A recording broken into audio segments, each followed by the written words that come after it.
European ministers have welcomed news that the U.S. wants to tax companies more. Tell us about that. So France and Germany are among those who have hailed plans by the Biden administration to install a minimum global rate of taxation for companies. The proposal is part of the US president's plan to invest trillions of dollars in infrastructure. It could also help to get international efforts to get multinational companies, and particularly tech giants, to pay more tax. It's a subject under discussion at the G20 virtual meeting today. The International Monetary Fund is also in favour of the move. We have for long been in favor of a common global corporate minimum tax. It is a big concern that we have a large amount of tax shifting, tax avoidance, countries sending money to tax havens, and that's reducing the tax base from which governments can collect revenues and do the necessary social and economic spending that's required. So we are very much in favor of a global minimum corporate tax. Now, there is growing support for this plan, but there are lots of different views on how it should be done. So the current American plan is they want to put in a global minimum taxation rate of 21% for companies. The idea is to stop firms shifting profits from country to country to avoid paying tax. France, Germany and the UK all say they also want a reform of how big tech companies are taxed.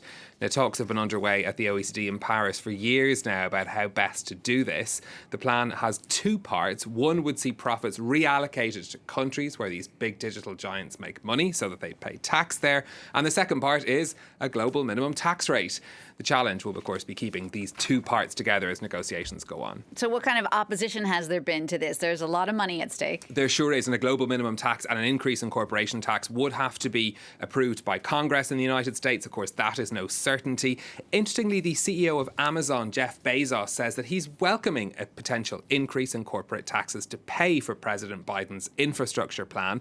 Other companies might not agree. There may also be disagreement from other countries about the level of that global minimum tax. The UK, Hungary and Ireland are among the countries who currently have a corporate tax rate that's lower than 21%. They could stand to lose out under this plan. Stephen, another big business story today in Europe. The low-cost airline Ryanair is hoping things will improve financially for them in the next year. That's right. The Irish airline says passenger numbers were down by 80% over the year to the end of March. The company is expecting to report losses of up to 850 million euros for the year ahead. Looking ahead, Ryanair says it expects to be close to break even in the coming 12 months as continued travel restrictions across Europe keep passenger numbers low. Stephen, just to wrap up today, a company famous for its baseball cards is going public. Now, Topps is an 80-year-old American firm best known for its trading cards and gum, and it's now made moves to go public that would value the firm at $1.3 billion.